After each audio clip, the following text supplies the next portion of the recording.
بسم اللہ الرحمن الرحیم۔ السلام علیکم۔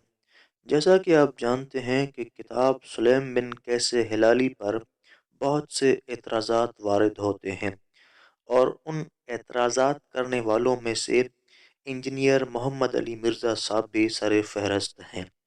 تو آئیں چلے دیکھتے ہیں کہ ہمارے مجتہدین اس کتاب کے بارے میں کیا کہتے ہیں۔ تو آیت اللہ صادق روحانی سے سوال ہوا، کیا آپ کے نزدیک کتاب سلیم بن قیس ہلالی مستند ہے؟ حالانکہ اس میں بہت سی غلط روایات موجود ہیں۔ تو آپ نے جواب میں فرمایا، بسم تعالی، سلیم بن قیس الہلالی بذات خود ایک جلیل القدر اور عظیم الشان شخصیت ہیں، اور ان کی کتاب اصول معتبرہ میں سے ہے۔ خاتمۃ الوسائل کتاب میں اسے قابل اعتماد کتابوں میں شمار کیا گیا ہے۔ یہ ان کتابوں میں سے ہے کہ جو صدیوں سے اپنے مؤلفین سے متواتر طور پر منقول ہے، اور ان کتابوں کی نسبت ان کے مؤلفین کے ساتھ اس طرح ثابت ہے کہ اس کے بارے میں کسی قسم کا شک نہیں کیا جا سکتا۔ لیکن کسی کتاب کا معتبر ہونا اور بات ہے، اور اس میں سب کچھ صحیح ہونا اور بات ہے۔ تو جب ہم سلیم بن قیس ہلالی کی کتاب کو معتبر کہتے ہیں تو اس کا مطلب یہ ہے کہ کتب اربع کی طرح اس میں صحیح اور ضعیف ہر قسم کی روایات موجود ہیں۔ اور اسی طرح سوال ہوا، کتاب سلیم بن قیس ہلالی کی سند اور متن پر بہت سے اشکالات وارد ہوئے ہیں، اور ان میں سب سے اہم سید ابو القاسم الخوئی کے اشکالات ہیں۔ آپ اس بارے میں کیا فرماتے ہیں؟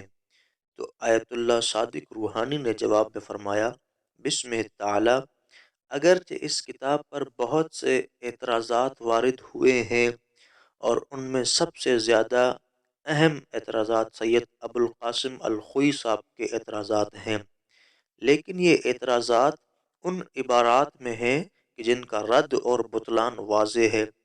علامہ مجلسی علیہ الرحمہ اس کتاب کے بارے میں امام جعفر صادق علیہ السلام کی ایک روایت نقل کرتے ہیں کہ امام جعفر صادق علیہ السلام نے فرمایا، ہمارے شیعوں اور حکمداروں میں سے جس کے پاس بھی کتاب سلیم بن قیس ہلال نہ ہو تو اس کے پاس ہمارے امر میں سے کچھ بھی نہیں، اسے ہمارے اسباب کی کچھ خبر نہیں۔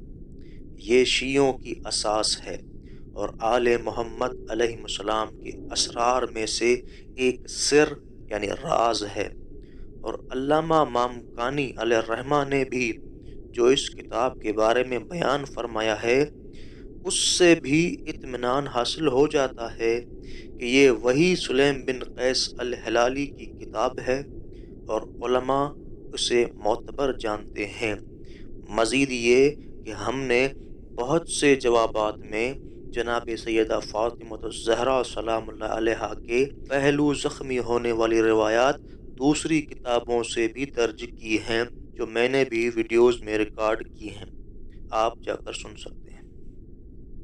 اسی طرح سوال ہوا، کیا جناب سیدہ نسوانی عوارض میں دوسری عورتوں کی طرح ہیں، اور اس شخص کے بارے میں کیا حکم ہے جو جناب سیدہ کی عصمت یا صفت بطول کا منکر ہو؟ تو آپ نے جواب میں فرمایا، بسم تعالی، جناب سیدہ فاطمہ الزہرا سلام اللہ علیہا کے بطول ہونے کے بارے میں کافی نصوص موجود ہیں۔ اس بارے میں کسی شیعہ عالم نے شک کا اظہار نہیں کیا، حتیٰ کہ شیعہ عوام بھی اس شک و شبہ کا اظہار نہیں کرتی، اور ان کے معصوم اور بطول ہونے کا انکار کرنے والے اگر عالم ہوں تو میں اسے شیعہ ہی نہیں سمجھتا، کیونکہ بی بی پاک کی یہ دونوں صفات واضح دلائل سے ثابت ہیں۔